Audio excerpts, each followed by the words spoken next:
Hey there, Knicks fans. How you doing? It's your boy Jonathan Macri with you for a post-draft edition of the Knicks Film School Podcast. I am joined by one of the very best in the business at analyzing this stuff. I'm going to introduce him first, and then we'll both say what we've been doing for the last several hours. Of Strickland fame, you've been reading his draft prospect reviews, I trust, over the last several months. They have been excellent, and hopefully they prepared you for the draft, perhaps for excitement, perhaps for disappointment. We're going to get into it in a sec. Prez, how are you, my friend? I feel like Jimmy Butler at the end of one of them playoff games. we just got off of a group pod where me and three others from the Strickland draft crew decided to live pod until the Knicks were done, presumably acting, assuming they don't purchase a late second while me and Macri are recording here. So that ended up being about 3 hours of pod. So some solid content. I'll be impressed if anybody sits through all of it. So fair warning. This is going to be a quick podcast because so you just said it. You've been live potting for a while now, and meanwhile, for anybody who's listening who was in the Zoom, thank you for joining. But for anybody who was not, for all of the newsletter subscribers, I did a Zoom. I don't know what it was. It was a Zoom boondoggle. With about 100 folks in there for most of the night that I was on from 7:30 until it is 11:27. I think I got off there about 5 minutes ago. Yes, we are in the middle of the second round. Perhaps the Knicks will buy a second round pick and we'll be able to talk about it live. I'm going to just start with this. We're going to just quickly go through our impressions of the night. So what were your initial impressions of the Knicks draft night? Well, the top and pick, putting aside all the rumors that came out in the last 24 hours related to him, once Pat Williams went fourth, you could kind of see everything fall into place for top and dropping. So it wasn't entirely a surprise. My favorite player, Hayes, was off the board. A few players I still liked who were still on the board, namely Devin Veselle. But, you saw it coming a mile away, and agree or disagree. Like, I understand you'll probably hear a lot about, this reason or that reason outside the lines why the Knicks did it, CAA or Leon Rose or his son or whatever. But I really do think it's a much simpler explanation than that. He's in many ways the safest pick for a new front office to pick. He's going to produce. The question of how that production translates to winning is something that is beyond, I think, most fans and many front offices. And that's not to say that he can't contribute to winning, but as his skill set is currently constructed, despite being prolific at many types of scoring and a solid passer, he still needs a little bit something else on there on top of that, whether it's a little bit better team defense or a little bit better floor spacing or something like that. So I was pretty disappointed. I'm not a huge fan of fours who don't have skill sets that raise the floors of the team, because I think fours are uniquely positioned to do that, not unlike how fives have to protect the rim or else they're not really super helpful. So I was pretty disappointed. I hope that, they paid Kenny Payne and Johnny Bryan a lot of money, and we're about to see if they can earn that paycheck. I think the way you phrase that, I'm actually literally not going to say anything because I think you phrased it perfectly. I just want to bring up your analogy from earlier today, which was that, Al, can I let you phrase, what was it? With the car? The bike one? Yeah. The bike versus the car. I'll see. Let me see if I can remember it. It was, comparing Obi Toppin to a car with no brakes versus taking a lesser regarded prospect who would be a nice bike that is reliable and wanting the car with working brakes wanting the car because the car is bigger and faster, despite the fact that it has a chance that you'll crash ultimately getting to your destination, where with a bike, you won't do that, even if you're a little slower. Yeah, no, I think you phrased Toppin's selection perfectly, and even aside from the possible other reasons why it could have been made, which it doesn't pay for us to discuss it right now because who the hell knows. But I do think that there was a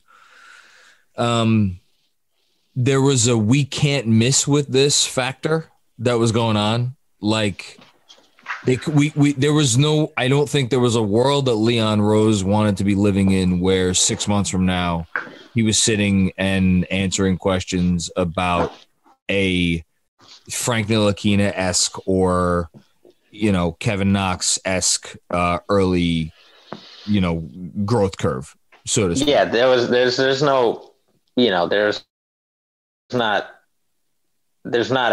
a situation where he was going to be telling folks, hey, like, this is, be patient. Yeah. Give us a few years. Like you're going to, I mean, I'm sure there's a lot of people listening to this who were upset at the Toppin pick like you were, but I think anyone who's actually watched film on him will agree is like, you're going to sit there and you're going to watch this kid on opening night and the first couple days, weeks, months of his NBA career. And you're going to be like, well, shit. I mean, there's things that he could do because there is definitely things that he could do. And I think the questions are more about, well, when push comes to shove and it's high stakes and it's those types of things, like what happens then? And I think those are the very legitimate questions. And those are the questions that, assuming he's a part of their core going forward, we'll see, we'll try to answer. But for right now, they wanted a guy that was bankable, and I think they got a guy who's bankable. And probably the most important thing we should say is that they played their cards right. And if there was a theme that emerged tonight, it was that the Knicks knew what they had in their hand. They felt confident in what their fellow card players had in their hands. And they did play their hands well. Like they did not trade up to get Obi Toppin and give up, whatever else. They waited and they knew he was going to fall to 8, and he fell to 8. So there was that. We should say, okay, so the rest of their draft. Well, actually, no, before we get to the rest of their draft, just is there one or two players who it particularly hurt your soul that they passed on at 8? At 8, yeah. There was. Devin Veselle was the first one because to me, he was the type of player whose statistics wouldn't match his impact in some ways a reverse Obi Toppin, where his stats are the kind where you might get some WFAN callers talking about why did we pass on Obi Toppin for a guy who's averaging you would 10 points and 3 rebounds or whatever. Nobody fucking riding the subway gives a shit that he can consistently dig two passes ahead and be in the right place at the right time. Like that shit goes over the head of 99% of fans. Best off-ball defender in the draft, and I'm not sure it's close. Yeah. He's the one. Kyra, I like the other guys like Kyra and Maxey, but to me, I had Veselle a little bit ahead of those guys. Okay. I for what it's worth, and I said this on the Zoom that we were on, I'm sure this reporting will come out if it hasn't already. And if it has already, and I'm not attributing it to someone, I apologize. But there were certainly attempts, as I understand it, to trade up to get Kyra. I was told that one of the Dallas picks was dangled. My understanding is that there was an attempt to potentially trade up to get Maxey as he was falling, and he ended up going just 2 picks ahead of 23, which is the other thing that we should talk about. which is so the Knicks entered this morning. Well, yesterday morning, as you are listening to this, because this is coming out on Thursday, with the 27th and 38th picks in the draft. They moved up to 23. They selected Leandro Bolmaro at 23, who I thought was actually, if they had kept Bolmaro, how would you have felt about that? I'm a little lower on Bolmaro than most of our draft Twitter and Knicks Twitter friends. I'm not a huge fan. I mean, there were worse picks, so I would have been fine with it in the end. That's fair. But I'm not a huge fan. Well, in any case, so Bolmaro, for those who don't know, just signed a new 4-year contract with who's he with? I don't remember which team in Spain. So he's with some European team that he's going to be there for. Is he going to be there for a year? Is he going to be there for 2 years? Whatever. He's going to be there for a bit. But he's really good. And if he was coming over right away, I'm speculating a bit, probably would have been a lottery pick, or at least just outside the lottery. In any case, so they picked him for who did they? Oh my God, I'm forgetting. Who did they pick him for? Who the Knicks took? Yeah, no, they traded Bolmaro to someone to get them. The Jazz, right? It's escaping me as well. There was a lot of whatever. This is folks listening. This is what kind of a night it was. Both of our brains are fried. They traded the 23rd pick back to get 25 and 33.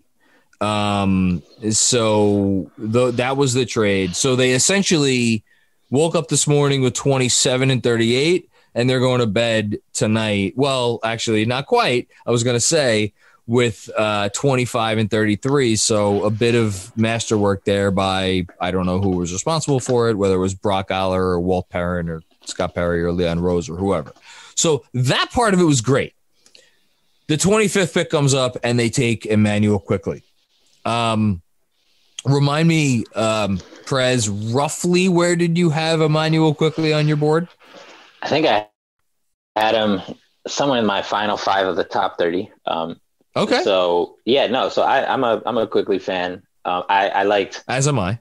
I liked a not insignificant number of players more than Quickley who are on the board, but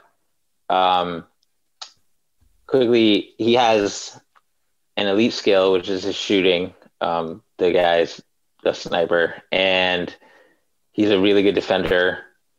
And we had a pod with PD where PD talked about him, and he described his work ethic as Kawhi level. That's not to compare them as players. That's just to compare them as crazy people who you probably have to lock out of the gym and tell to go home to your dorm room. And by the way, lest the Knicks need any confirmation on that, they have just hired the man who not only recruited Quickley to Kentucky, but just spent the last year coaching him. So. Yes, exactly. So between those two things, like he made a significant jump between his freshman and his sophomore year. The work ethic's there. He can draw free throws, even though he can't finish yet at the hoop. I personally think it's not hard for guys in the NBA to go from bad finishers to okay finishers. It's just going from okay to plus finishers this hard. So I think he can be a solid player, a solid defender, a solid shooter. It was just all things the Knicks need. Again, there was other guys I like more, but I'm not mad at Quickley at all. I would love to see, units with him and Frank just locking dudes up and spacing the floor for Obi and Mitch and RJ. I'm going to ask you the same question I asked you about 8. Who's the one? Is there one player or two players on your board that you would have preferred them to take at 25? I Yes, mean, there are a few. We for anybody who doesn't know, there's a young man by the name of Grant Riller who I believe at press time as we are recording this is still on the board, right? He's still on the board. I'm looking. They're up to 43 Sacramento Kings, and he's still on the board. This So is insane. maybe So, I was just fucking off my rocker here. Isaiah Joe is still on the board as well. wasn't there something we were talking about on Zoom that wasn't there a promise that he was going to Yam Madar just went 47 to Boston. I like that. I like Yam. Sorry, we're live reacting here. Sorry, I'm again, been a long night. For those who don't know, Grant Riller is the 23 going on 24, whatever he is, a player who played at the College of Charleston, four-year player, obviously, is a scoring. I don't know how else you put it. He's a scoring machine. In college, I think I did a draft podcast for a different pod a few months ago that everybody agreed that if Riller was like 20 years old, he would be somewhere between a top 5 pick and like a lottery pick. He's awesome. He's awesome. There's no two ways about it, but he's still on the board right now, and we're almost to the 50th pick. So, whatever. I'm assuming he was number 1 on your board there, but other than Riller, who else would you have been looking at 25? Yeah, so some of the usual suspects that you've heard if you follow the Strickland on Twitter or listen to Pod Strickland. So Malachi Flynn, yep, Desmond Bain, yep, Tyrell Terry, yeah. Even getting past. Well, those I would say those are the main 3, and Xavier Tillman's the other one. Although I'm not as keen as using a pick on a big, even one as good as Tillman. So I would really say those 3. Yeah. I'm so, and just a quick word on look at what I did there. A quick word on quickly. Shooting doesn't always translate. You just talked about how good of a shooter he was in college, 43% from 3, 92% from the line. So I think there is a very real chance that he walks into training camp for the Knicks this year as their best shooter on the roster. I'm not sure. I mean, yeah, we don't know what they're going to do. They, whatever, they can go out and sign. I don't even really know what great shooters are there in the free agent market, but whatever. It's very possible that's the case. So that's a real thing. And correct me if I'm wrong. Again, we talked about this with Spencer on our Zoom. Like, I see a little bit of a playmaking upside, not as a point guard. He is not a point guard. He really isn't even a secondary creator, but like, I don't know. To me, he's something more than like Lou Williams. He's like a guy that could make a pass. Do you agree or do you disagree with that statement? Yeah, Lou Williams' handle is better than Quickly's will ever be. And I mean, Lou Williams doesn't pass because he can shoot. And that's fair. That's fair. That's true for Quickly too, right? But I do like I'll put it like this. There was a game, one of the most fun games to watch for Kentucky was one of their 2 games versus Auburn. Their point guard, Ashton Hagans, got in foul trouble for a lot of the game. So the point guard duties fell to Quickly and Maxey. And both of their approaches were mostly, I'm just going to try to score because passing is something I'm not super into. And mixed results. Maxey and Quickly both looked unstoppable at times. Sometimes it looked like they were like doing jump passes with no idea of where they were going to pass to and kind of fumbling and stumbling around a little bit. But, there was also times where they were able to draw defense and kick to a shooter and things like that. So, I mean, he's not like a black hole or anything like that. He can move the ball. And like I mentioned, even though his handle is shaky and he's not a great passer, his free throw rate was still very good. It was above 40%, I believe, which is kind of astonishing given how shaky his handle is. And if anything points to some, secret Kentucky player upside, as little as it might be, I would point to the free throw rate because it means he's, if he puts it on the deck, even if he's confident when he puts it on the deck, even if the skill hasn't quite caught up yet. But if the skill does catch up a little bit, then that's something I wouldn't be mad at. Yeah, I mean, I'm thinking back to an interview that I'm thinking back to an interview. I think it was about Johnny Bryant after he was hired by the Knicks, speaking about him and like what he's good at and the fact that like if you have an elite skill, Johnny Bryant's gonna like get it out of you. And like more to the point, like if to be an NBA player, like it's not like you're not looking for guys who could like do everything. You're looking for guys who have that one elite thing, and you could maximize that. And that's I know we've spoken about this on this podcast. Emmanuel quickly has that. So for everybody who's listening to this and be like, really, they took the fucking undersized two from Kentucky because he's from Kentucky and like Kenny Payne's the coach. Like, okay. Yeah, I'm sure taking the guy that they were comfortable with because they like knew him had something to do with it. But like, he has an elite NBA skill today. Like whatever, day one on the court, like that's there. And if the free throw rate can translate as well. No, I was just gonna say it's that and the work ethic. That's the thing. Like yes, like you're talking a late first. It could be anybody from 20 to 45 could end up like. You have no idea who the fuck is going to be the best player in that range. So the intangibles become that much more important as you know, and you want to bet on a guy like that who's, is going to bust his ass for Tibbs and he's going to work and watch film and be in the gym and be in the weight room and just be about that life. He's going to become a millionaire overnight and he's still going to be a crazy person. So, you bet on that. Yeah, and they need that. And it's also worth saying we didn't talk about it with Toppin, but like all indications are Toppin is like, maybe not the sharpest tool in the shed, but in terms of like character, kid, I would recommend that anybody go listen to the podcast I did with Dave Jablonski, who covered Obi Toppin for 2 years at Dayton.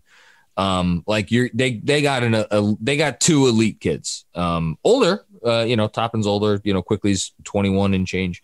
But they did well, I think on that end. So I don't know. I hate doing like draft grades, but if you had to give it a grade, like I said on the Zoom, like B- C+ type like that.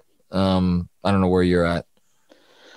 I don't know. It's hard for me to give a draft grade because, I hate to overcomplicate shit, but and give cop-out answers. But so for reference, I sound like I really hate Obi as a draft pick, and I kind of do, but I had him 13th on my big board, which is low compared to some people, but it's also high compared to how I talk about him. Yeah, that's fair. The reason is because his numbers mean, regardless of his impact on winning, he's going to be a trade asset, right? Like if the Knicks were to offer a package for a star player, you hope, a guy who is young-ish and puts up numbers and isn't like a ball stopper. That's the other thing with Obi Toppin. He gets his numbers. He's not mucking up your offense, right? That's not the issue, unlike, say, Julius Randle. So in that sense, he could be a very strong asset. And that's not something to brush aside so quickly. So in that sense, that kind of recovers some of the value for me. I'd probably give like a C-, maybe a C. Okay. Hey, listen, C's passable. You can bring home a C and be somewhat proud. Then we haven't talked about the last thing, which is funny because God, there can't just be a night on Knicks Twitter where there's not something divisive. And I could already tell that this is going to be the thing that has people scraping and clawing at each other. The Knicks traded the 33rd pick, which was used to draft Daniel Oturu. I hope I'm pronouncing his name correctly. He's a center out of Minnesota, I believe. He's solid profiles. Is going to be, good backup center in the league. They traded that to the Clippers. And in exchange, they have gotten the 2023. So that is 1, 2, 3 years out. Second round pick belonging to the Detroit Pistons. It goes without saying there were a lot of names on the board that I think a lot of Knicks fans would have been very excited if they were coming into the Garden next year. I'm looking literally right now. 48th pick, Nico Mannion, guy a lot of folks had their eye on. 49, Isaiah Joe, another guy, good shooter, the whole thing. Wait, who did he go to? The 76ers got Isaiah 76ers. Joe at 49. Good God. Yeah. All right. I know. Yeah. No, I know.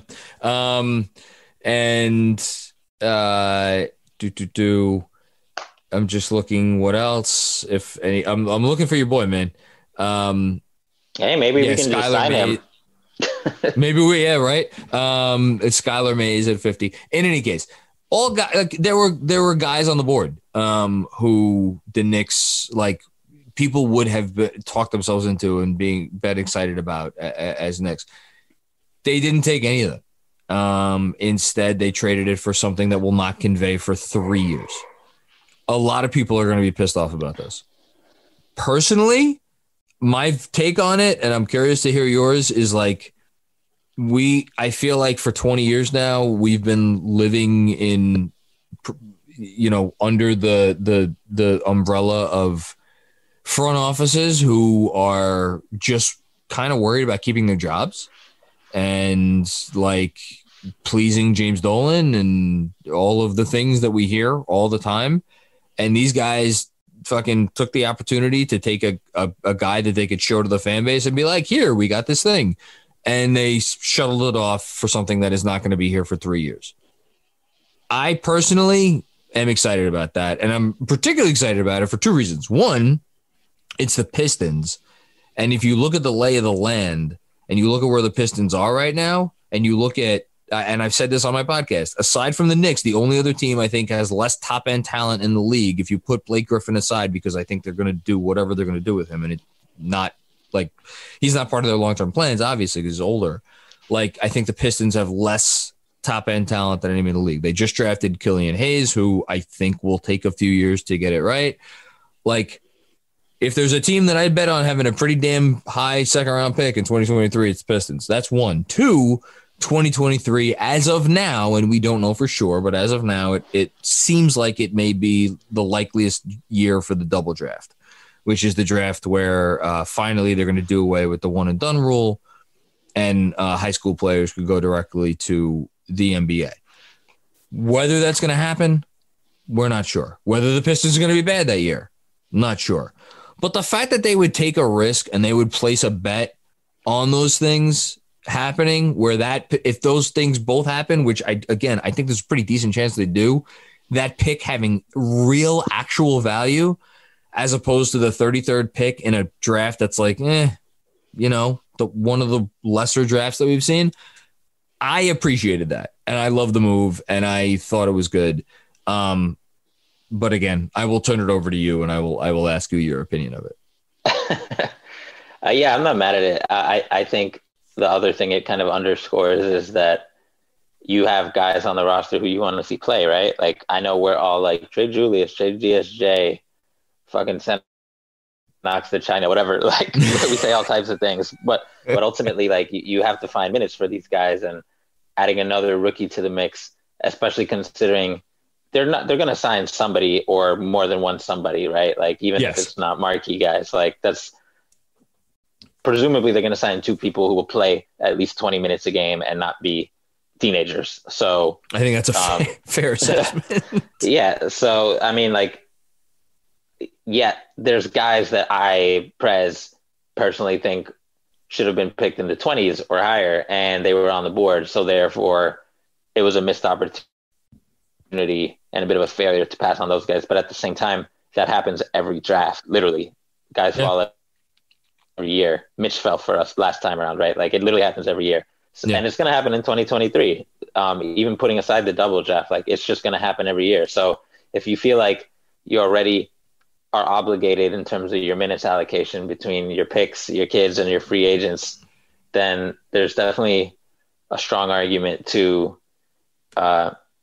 taking the mystery box in 2023 and seeing who falls there when you have a better, more well-defined team, and you're not looking at a second round pick merely as an upside swing or like picking a bench player out of a bag. You're looking at it to fill a defined need for a team that hopefully is on the up and up, if not already good. So, I get it.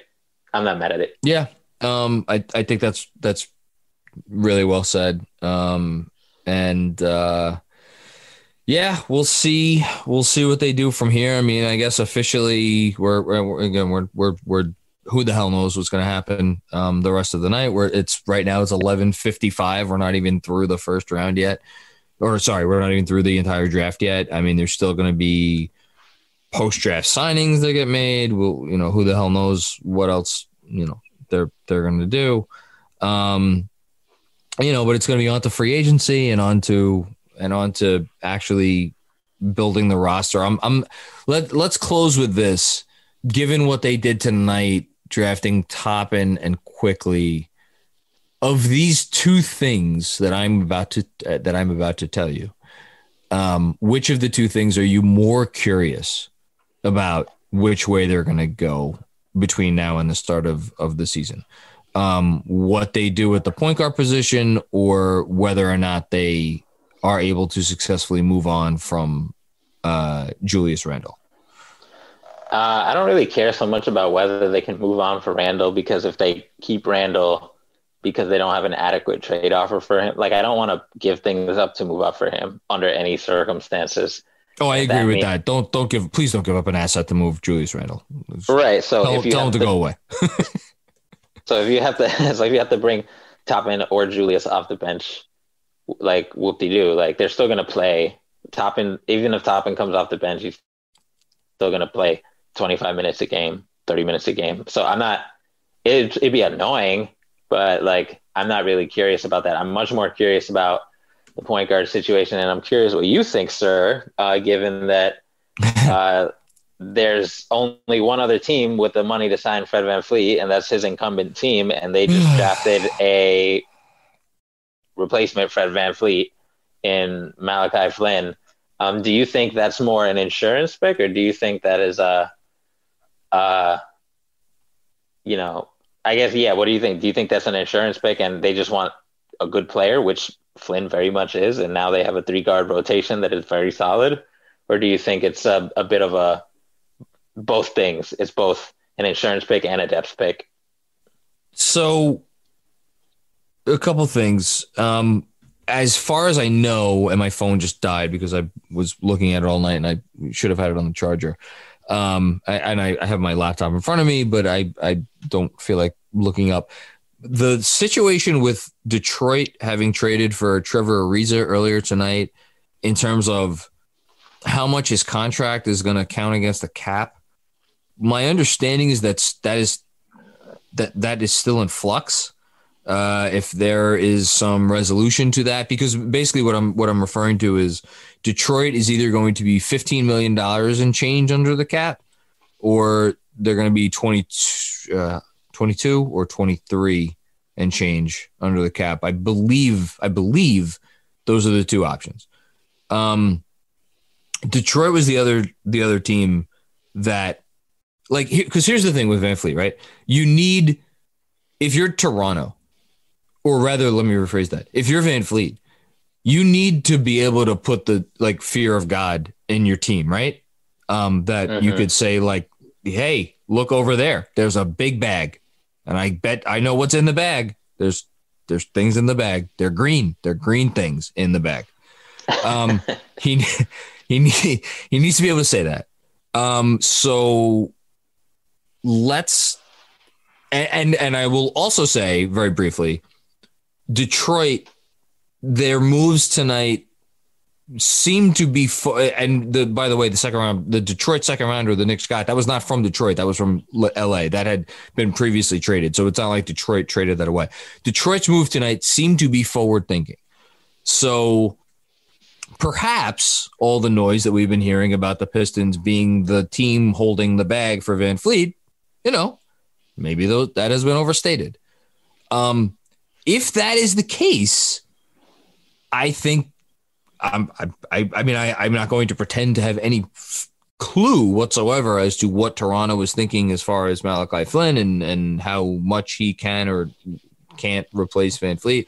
I also think it's interesting that, the East now is like if Giannis is staying in Milwaukee, right?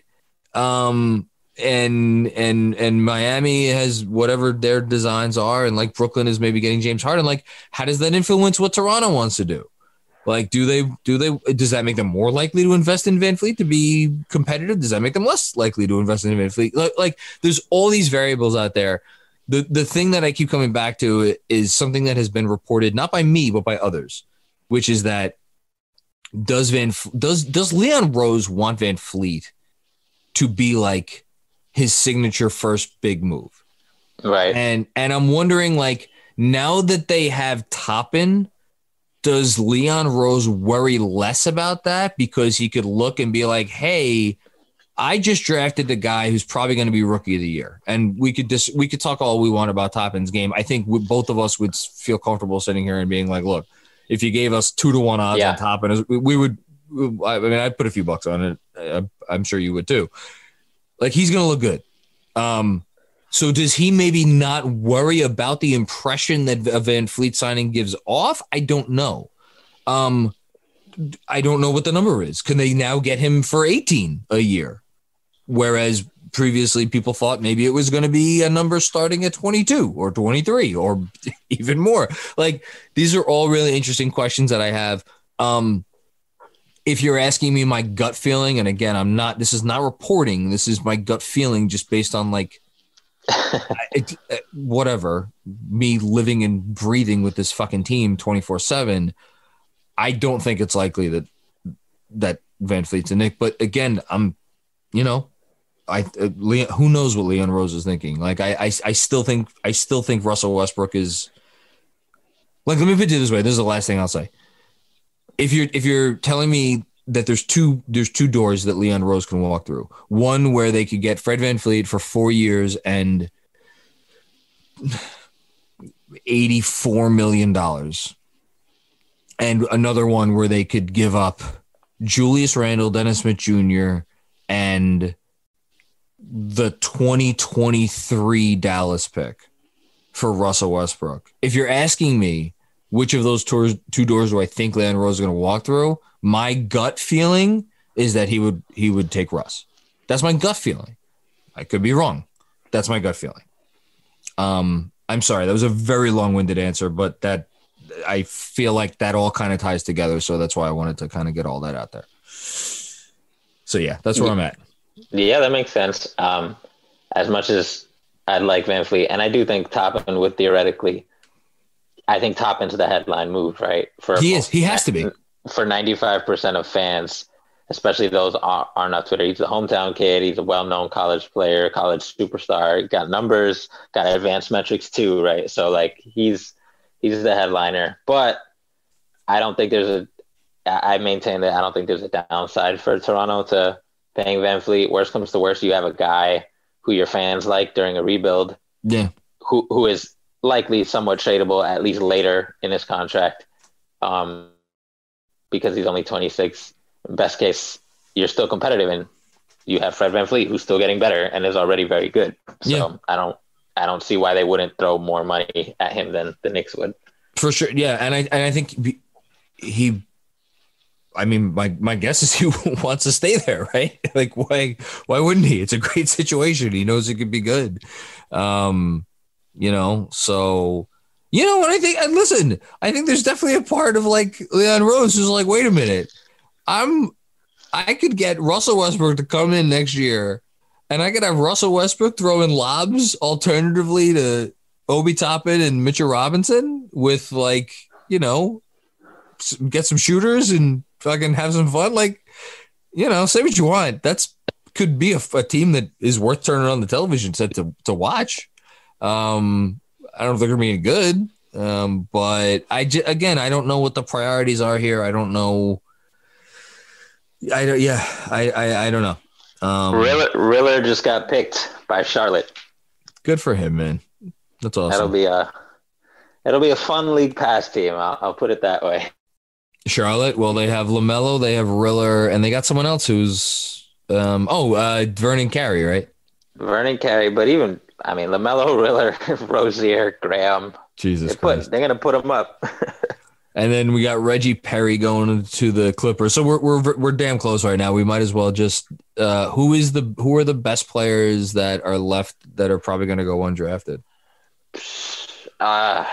At this point, I'm picking without having my rankings. Let me hold on. I'll pull up. I'm going to give you some names. All right. So I'm not asking. Sam Merrill is one. Merrill's the first name that came to mind. Trey Jones got picked, right? This is great. This is the kind of night that it's been. I know Cassius Winston got picked. Otero got picked. Xavier Tillman got picked. Most of my rankings and mocks and things didn't go this deep. So, well, Tillman got taken by Memphis. Mannion got picked. Riller got picked. Paul Reed. Paul Reed didn't get picked, I don't think. Yeah, I don't see him. Right? I don't think he got picked yet. I'm gonna do a quick Twitter search. Paul Reed. Yeah, no, I'm looking. He's still on the board. Paul Reed is still on the. Paul Reed's good. Pretty sure he's a good basketball player. Wait, did Cassius Stanley not get picked? No, he didn't. Wow! Holy shit! That's a little surprising to me.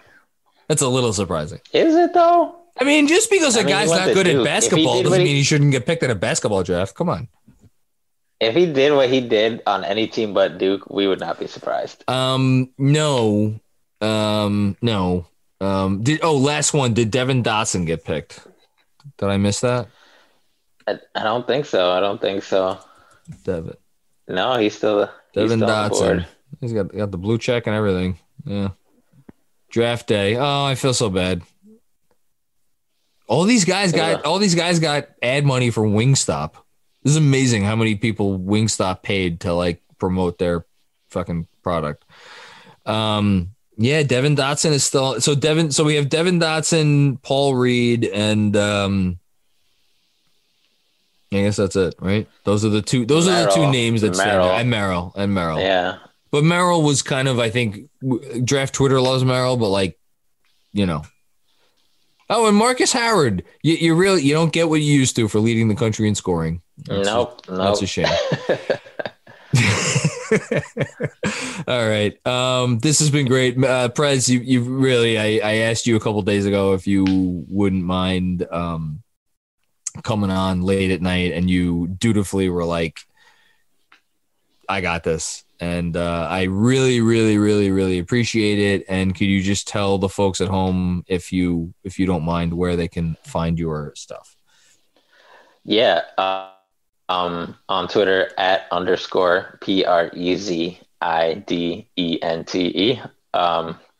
And on the strict.land. The draft may be almost done, but we still got some cool stuff coming out. Obviously on the guys the Knicks picked. And believe it or not, I already have a 2021 preview cooking because I love it. That's how I roll. So there'll be more coming down, and I'm sure it'll be fun to see how Toppin and quickly fit into what we got cooking. Yeah, this will not be the last time we talk about that. By the way, I was wrong. Cassius Stanley did go. He went 54 to Indiana. Oh yeah, look at that. Yeah, sorry about that, guys. The Toronto Raptors, Jalen Harris at 59. So I wonder who's going to be Mr. You want to stay on until Mr. Relevant gets picked? Yeah, it's not going to be Merrill because New Orleans already has like 20 guards. Merrill or I can't believe Dotson didn't get picked. I feel like Dotson was. I swear I read a report not too long ago that was like teams are like Dotson's getting first round buzz.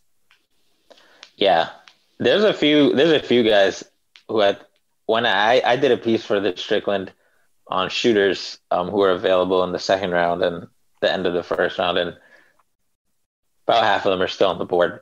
Whole lot of variety of shooters. Yeah, Sam Merrill.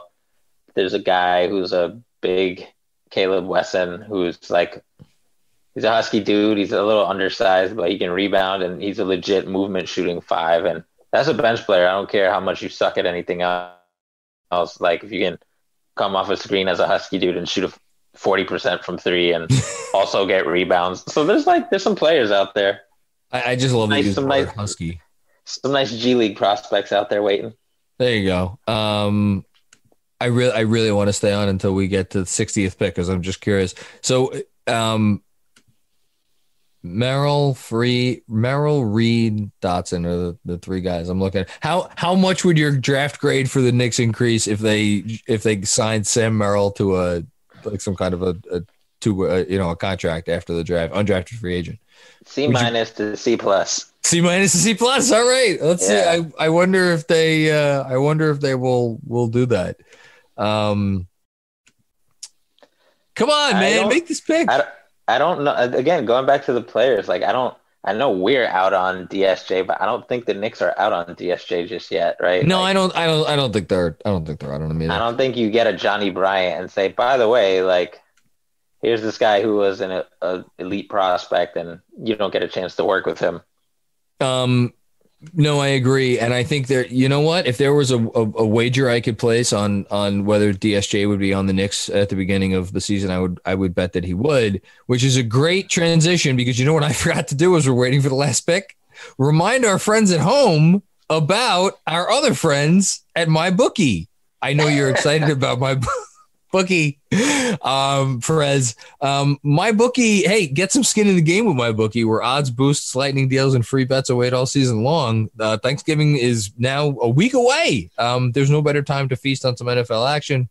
If you're a first-time customer, you've been with MyBookie for years. There's no shortage of value to be found in thousands of game lines, unique prop bets, and contests that they offer every week. Hey, you could bet on who's the rookie of the year going to be. I would wager right now, if you gave me 2 to 1 odds. No, I want 3 to 1. I want 3 to 1 odds on Obi Toppin for rookie of the year. I don't think that's asking for too much. Give me 3 to 1 odds. Obi Toppin. I'll bet a few ducats. They also boast fully fledged casino platform, giving you all the classic table, slot, and card games you'd expect to find at your local spot. And the best part is they can't kick you out, even when it's 1 a.m. and you've been talking about the draft for too long, like we are right now.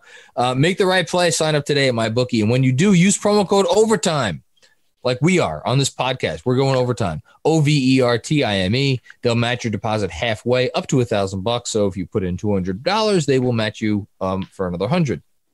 It's winning season at MyBookie, so come join in all the fun and win some cash while you're at it. Do we have a last pick yet? Yeah, the Bucks acquired it somewhere along the line and picked Sam Merrill. Sam Merrill! Our dreams are dashed. Great pick by Milwaukee, though. Great pick. That's as good of a 60th pick as you can have. Yeah, no, good for them. So Paul Reed goes undrafted. Devin Dotson goes undrafted. Keith Smith just tweeted out, "What a night for Philadelphia. One hell of a start to the Daryl Morey tenure."